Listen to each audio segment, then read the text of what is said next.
serba digital ini, tidak bisa dipungkiri bahwa bermedia sosial merupakan suatu kebutuhan pokok dalam kehidupan sehari-hari. Khususnya bagi mereka generasi milenial yang ada pada fase usia produktif. Koran dan televisi sudah bukan lagi benda paling penting bagi mereka untuk mendapatkan sumber-sumber informasi terkini, melainkan platform-platform media sosial lah yang jadi rujukan utama bagi mereka. Agar bisa bertahan dari berbagai kondisi yang tidak menentu ini, maka jelas kemampuan beradaptasi dan konsisten dalam membangun aset digital merupakan hal yang sangat penting. Info Gresik merupakan akun media informasi yang sampai belasan tahun ini senantiasa terupdate dalam menyajikan berita-berita penting untuk warga Gresik dan sekitarnya.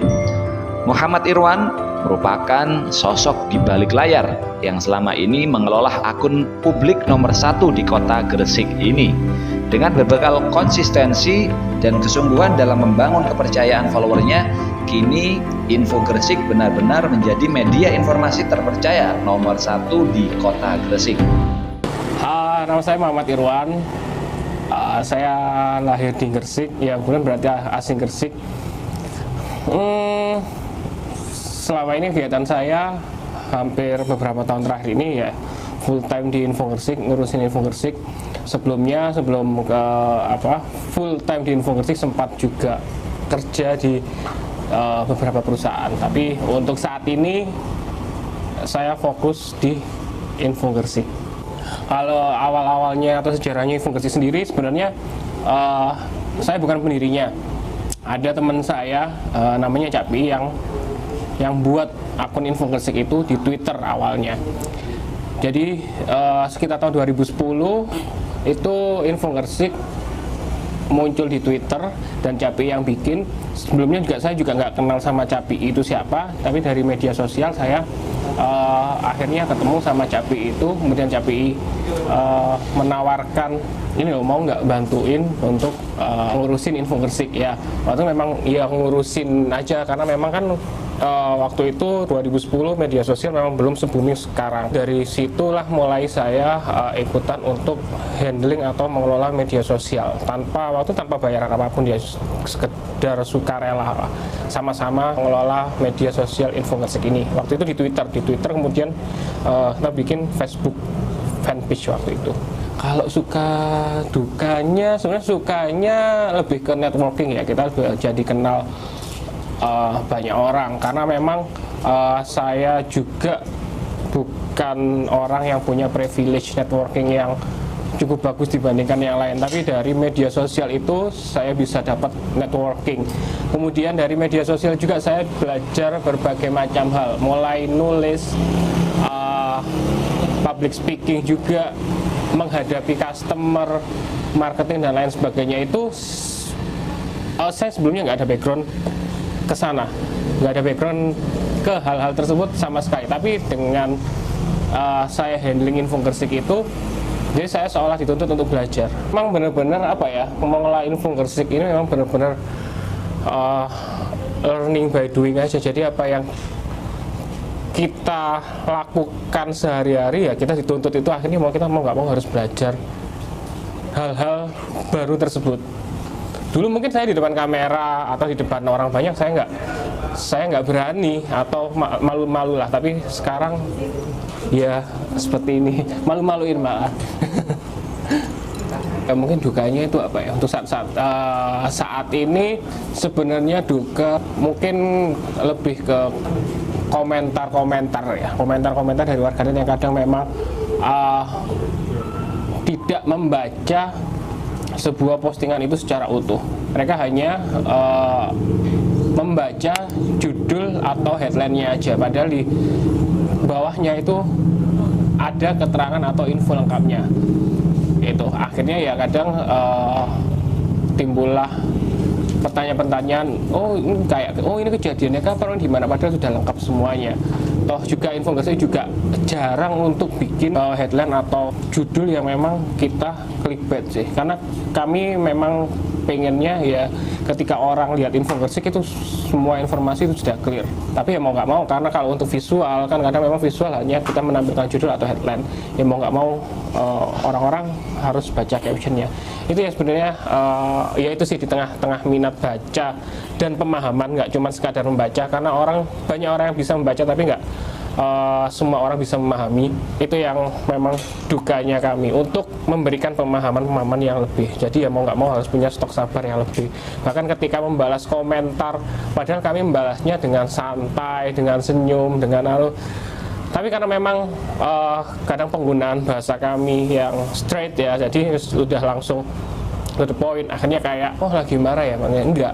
Jadi kayak seolah-olah warganet itu memberi nada pada caption atau komentar yang kami berikan, padahal sebenarnya nggak seperti itu. Itu yang kadang yang bikin orang-orang bisa seenaknya. Tapi akhir-akhir ini, bukan akhir-akhir ini, tetap kami selalu evaluasi terus gimana sih caranya biar orang juga memahami apa yang kami sampaikan. Ya mungkin biar nggak kelihatan marah, kami berikan emot atau apa kayak gitu sih.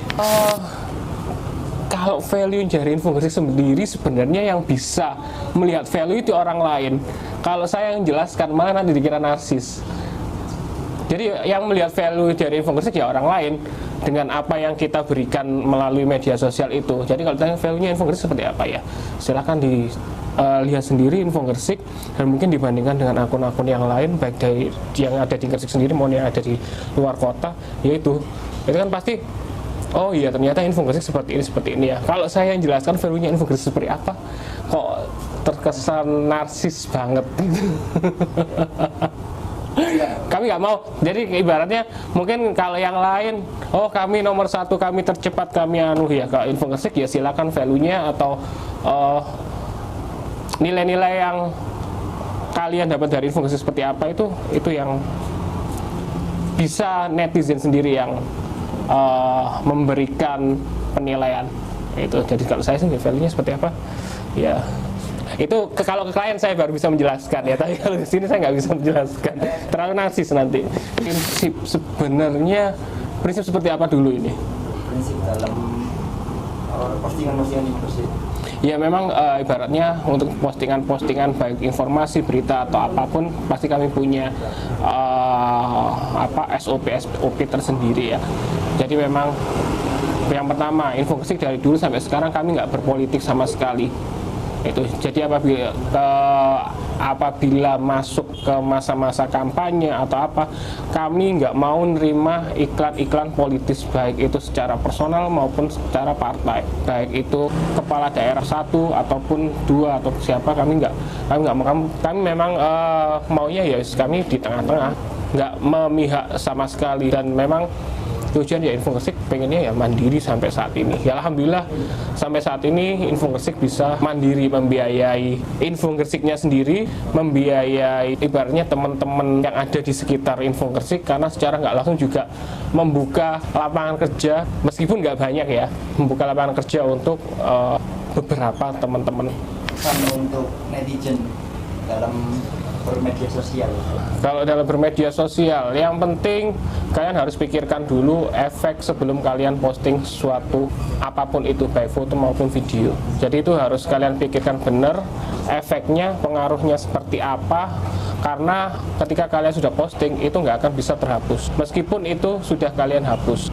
Karena sekarang ada fitur screen record, ada screenshot dan lain sebagainya. Ketika itu sudah kalian unggah di internet atau di media sosial, selamanya nggak akan bisa kalian hapus. Jadi benar-benar harus dipikirkan, nggak sekedar ngejar viralnya, tapi juga ngejar manfaatnya. Kira-kira apa sih manfaat yang bisa orang dapat dari apa yang kita posting. Titik terbawah, ya, tiap orang pasti pernah berada di titik terbawah ya. Ya, tapi kalau untuk kapannya atau soal apa itu, mungkin salah satunya yang ini, mungkin yang waktu awal-awal COVID itu, awal COVID-19 itu sebenarnya mungkin bukan titik terendah ya, menurut saya mungkin bukan titik terendah, tapi memang tekanan itu ada begitu banyak tekanan, terutama tekanannya dari komentar-komentar warganet. Makanya mungkin sebelumnya saya nyadarin kalau apa yang kita posting komentar-komentar itu bisa menyakiti orang lain. Tapi saya nggak menyangka itu bisa kena ke saya sendiri gitu. Karena apa? Waktu awal-awal COVID-19 itu Infogresik kan cukup rutin untuk menyampaikan update data jumlah penambahan COVID-19 khusus di Kabupaten Gresik. Nah, ternyata kan memang kadang data itu turun ke media dulu, belum sampai ke pihak yang di bawah seperti RT atau kelurahan atau apa. Nah, data dari Dinkes turun dulu ke media. Ketika itu loh, di kelurahanku kok ada ini, di kecamatan kok ada ini, siapa. Akhirnya kayak dikira Infogresik ini nyebarin hoax. Padahal ya kami sebenarnya ya buat apa sih gitu loh, buat apa sih bikin sesuatu yang dibuat-buat yang kami juga nggak mau itu ada gitu loh, buat apa gitu. Karena memang apa yang disampaikan di Infogresik, semua informasi yang keluar di Infogresik itu sudah kami kurasi agar clear semua sampai di masyarakat. Makanya kalau ada sesuatu yang viral atau apa, video yang viral atau apa, kami nggak langsung ikutan posting buat ngejar like atau viewers, tapi itu kami hold dulu, kami verifikasi dulu, kami carikan informasi yang lebih lengkap. Oh, ini memang benar tadi di Gresik, lokasinya di Gresik, oh, waktunya kapan, lokasinya di mana, penyebabnya seperti apa, agar nggak timbul komentar liar di masyarakat. Itu bukan nggak timbul ya, untuk meminimalisir sebenarnya gimana pun caranya, tapi pasti ada komentar-komentar liar, itu pasti ada, tapi kami meminimalisir itu dengan penyampaian informasi yang jelas. Orang yang berharga dalam hidup pasti ya kedua orang tua sih, karena memang tanpa dukungan dan doa kedua orang tua juga saya nggak sampai nggak mungkin berada di titik yang seperti ini sekarang ini. Memang orang tua perannya besar sekali, pendukung ya, meskipun orang tua juga ada nggak tahu apa yang dia anaknya lakukan gitu loh. Tapi mereka selalu memberikan doa-doa terbaiknya untuk anak-anaknya. Cita-cita atau harapan ke depan dalam hidup simple sih sebenarnya. Mau nggak mau ya berkaitan dengan Infogresik. Infogresik bisa lebih besar lagi, bisa memberikan atau membuka kesempatan lapangan kerja yang lebih luas lagi untuk anak-anak Gresiknya sendiri. Karena ya memang area-area Gresik sendiri juga punya banyak kemampuan atau talenta, tapi banyak juga yang dalam tanda kutip nggak kepakai di daerahnya sendiri. Jadi kami pengennya yaitu Infogresik ya dari Gresik untuk Gresik, bahkan nggak cuma untuk Gresik aja, Infogresik dari Gresik untuk Gresik dan untuk Jawa Timur dan Indonesia. Awal mula mengenal Yayasan RGP itu sebelumnya dari nama awalnya RMD waktu itu sama Mahfud kalau nggak salah.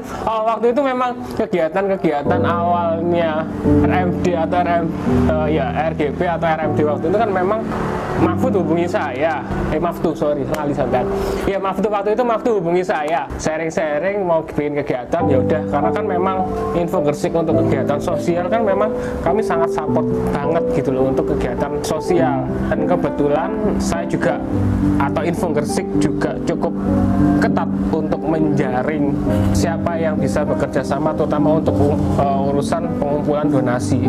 Itu kami sangat ketat sekali. Ya waktu itu juga sama Mahfud juga belum kenal sama sekali kalau nggak salah ya. Ya kenal sih, cuman nggak akrab-akrab banget. Tapi ya udah, ketika dia punya program seperti ini, oke, kok coba kerjasama 1 kali 2 kali kok cocok, oke, ya udah sampai sekarang kan akhirnya. RGP itu sebenarnya yayasan yang kalau dulunya fokusnya mungkin cuman ke anak yatim piatu ya, tapi sekarang alhamdulillah sebenarnya lebih luas lagi lingkupnya, nggak cuman membantu teman-teman yatim piatu, tapi duafa dan beberapa golongan yang tidak mampu juga ngasih beasiswa dan lain sebagainya. Itu jadi memang ya, karena kayaknya RMD dan Infogresik, RMD atau RGP dan Infogresik kan jalannya itu bareng gitu loh. Jadi ya alhamdulillah sih, kita ibaratnya kita sama-sama bertumbuh lewat jalur kita masing-masing dan tetap bisa saling kolaborasi satu sama lain.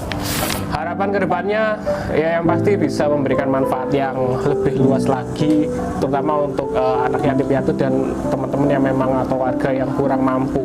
Jadi ya makin bertambah usia, makin besar dan lebih bermanfaat untuk masyarakat yang lebih luas.